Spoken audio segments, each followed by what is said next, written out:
All right, let's You're look Wolverine at now. this Snow White trailer that just it hasn't officially dropped. No, it Actually. hasn't officially dropped. And this is still up. Not This is that official. HD leak. Yeah, It's so not here's official, the thing. but it's everywhere. Let's Alan, you'll mute me. Let's watch the trailer and we'll talk about it on the other end. Are we allowed to watch this? It's still up? You can. It's still up. Wow. Here we go, folks. Snow White opening in March of 2025. Here you go. Boy. A piece of fairness, like the Queen. Change everything. Take him away, Your Majesty. What did you say? The people need some kindness. You know, I really don't remember you being this opinionated. Magic mirror on the wall. Who is the fairest of them all? Famed is thy beauty, Majesty. But the lovely maiden I now behold. I look at you, and I just want to be the fairest of them all. The Queen is evil. You must flee into the woods.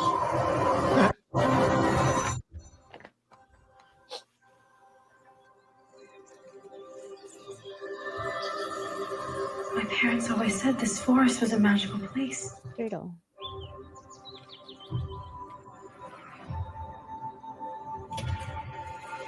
Hello? Is there anybody here?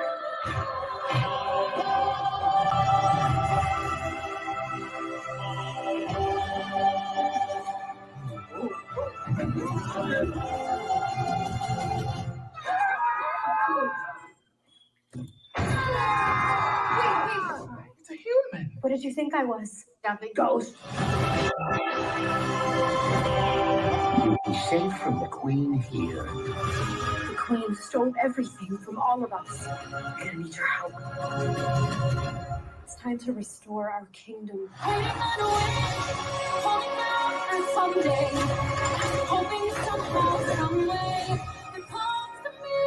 Find Snow White.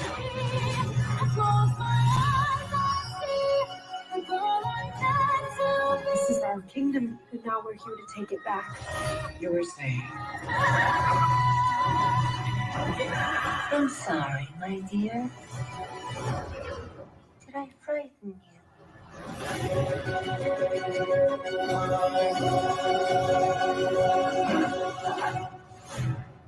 Justice for Peanut. Blech. Okay.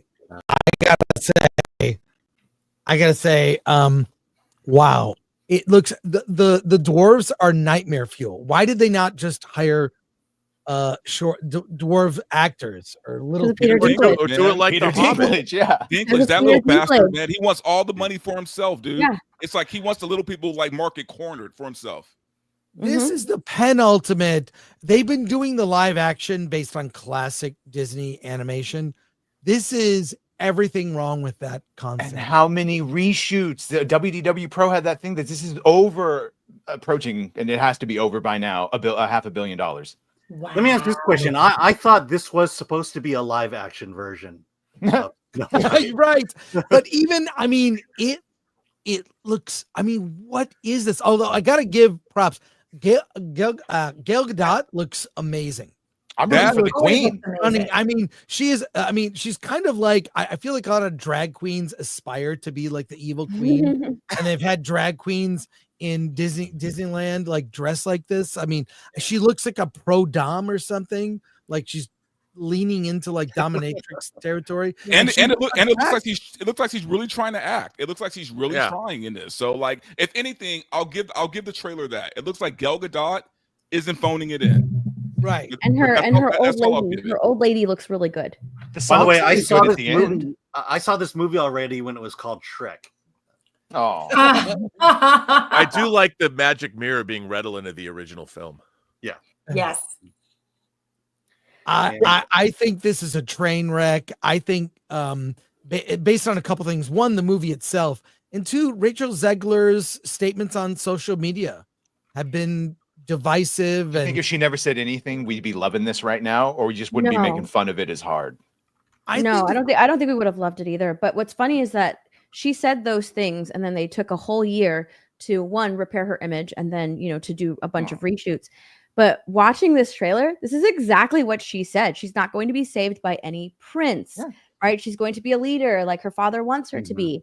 And looking at this, like, I don't remember in the original her, riding a horse like that. She went on the horse with the prince, and she was side saddling. She wasn't straddling the horse and riding it to whatever. Well, the old one's creepy, remember? And the prince is the stalker. So yeah, this is what we're getting. I don't much in terms of the story, because it looks like she is going to save the kingdom. She's going to be the leader of a rebellion. That's what it looks like. So I think that this is going to upset, and it's already upset a lot of even like Disney adults, even Disney fans, because this is the very first motion picture for Disney that was incredibly successful, and people love it. And it was, the film that started it all. And the fact that Disney has been using their live action movies to correct their wrongs from the previous films, they're making them worse. They're making these movies worse.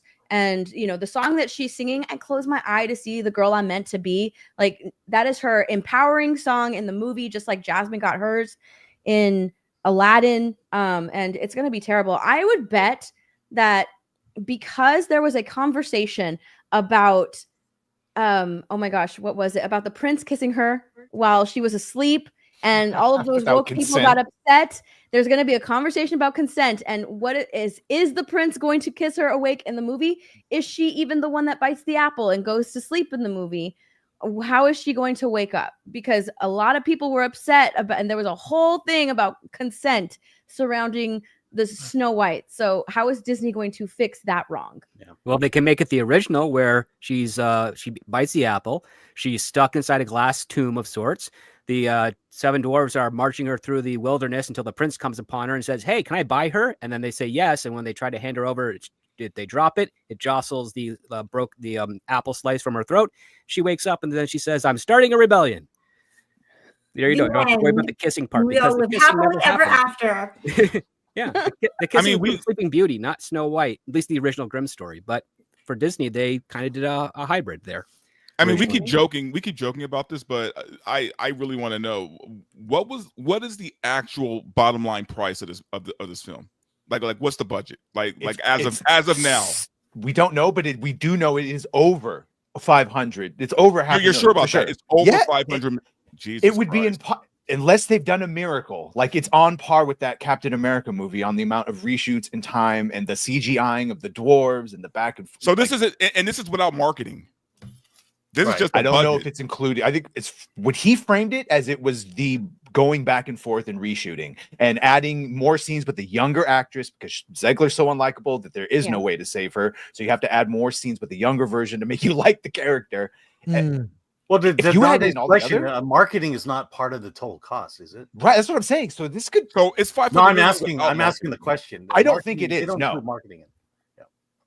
So it's why not just put this on Disney Plus? Like, why even throw more money at it? This is the point I'm trying to make. Why throw more money at it for marketing? Put it in theaters that no one's going to go watch. Why not just drop it on Disney Plus? Well, because they made deals with the theaters to distribute it already. That's the problem. Yeah. Money's already been exchanged. They got Snow White popcorn bucket. Well, also, and like Wish, this is Walt Disney's first film, and so it honors. This is going to honor Walt. Yeah, and we have to remember that there's lots of families in America that don't watch YouTube and don't watch film punditry. They're going to go see this film. Yeah. I just don't think a Snow White film is going to pull in that kind of money. Well, the story was really thin to begin with.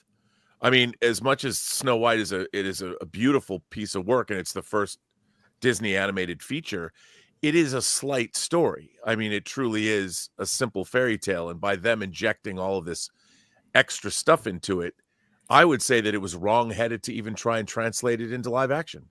I mean, no matter what they had a history of rewriting fairy tales anyway, right? I mean, yeah. Little Mermaid, she didn't, the prince goes off with another woman and she turns into sea foam, and they revamped it. So the script doctor pointed that out, that all of their movies are essentially taken.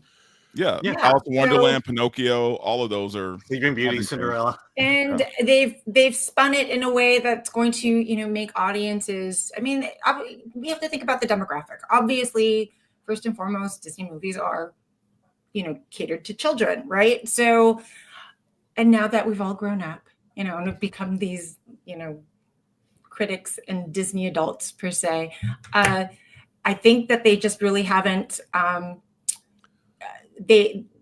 They're still looking at the audience and that younger demographic as opposed to placating all of us adults. But you know, I went and saw Cinderella, Kenneth Branagh's Cinderella. I thought that was great. Oh yeah, Cinderella is actually not just because of Lily James. That's actually my favorite live action that they've done. That was perfect. Lily James. I mean, originally catered to families, and they've slowly shifted that, and they're no longer catering to families. They're catering to like people in their 30s who have no children. Like they're no longer catering to families, which is why these live action films they're catering to Disney adults. Yeah. Now, no longer catering to families. And when you do that, you change the audience, right? Then you have a lot of missteps. And I think that that's what these soulless live action films who are taking all of the lessons from the originals and what makes them timeless, changing them and making them like empowering and sort of like they're aging them because they're putting today's politics, today's things, ideologies into their now live action film. So they're aging. They're no longer ageless. It's like, okay, well, remember when we were going through that? Yeah, that's in The Little Mermaid. But my thing is this. So at the end of the day, we're looking at, with marketing, about an $800 million film, right? About 800 million. At best, there's they stop no way right they're now. going to make that money back. No, I know. Well, and you'd have to see. I mean, ultimately, as a publicly held company, they're going to have to tell us how much they spent, or at least come within some kind of ballpark angle. And there's no way you can justify that kind of. I mean, Batman v Superman was less than $500 million. Yeah, when you I'm say curious. on the count, how do they count for Indiana Jones and the Dial of Destiny? Disney needs a hit, right? They have one. They have absolutely two. need a hit. They have Indiana two this Jones year. was They have was Inside Out awful. 2. Inside Out 2, right? But then Deadpool and Wolverine. Deadpool and Wolverine. But And then Moana 2 is it's projected to open with over $200 million. But look what's coming out. That pivoted from an animated series where they were like, well, you know, we already know that this property is one of the biggest properties that we have. Let's pivot and make it, you know, into a full-fledged feature. And I mean, I think they're grasping at this point. I mean, but that happened with Toy Story 2 as well. So there's precedent, you know, when they've got things in the pipeline that they turn out, the idea turns out to be so good. And when they're doing animated films, they're workshopped for so long before they actually go before they final the animation. So they knew that Moana 2 was going to be good. Now, I'm curious who you think the live action Pinocchio, where Tom Hanks plays an older man, Geppetto, who just wants a wooden boy. Oh boy. He's just wants a titty little list. wooden boy to be real. Curious who you think that's for. I think that might be the worst of the live action, and that didn't go to theaters. That was direct. No. That was straight to Disney Plus. Yeah. Yeah, they were smart enough to put it on Disney Plus. This Snow White Even thing, with Tom man. Hanks starring it. Yeah. There's a whole thing where Pinocchio looks at a piece of poop on the ground. That's like a scene in the movie.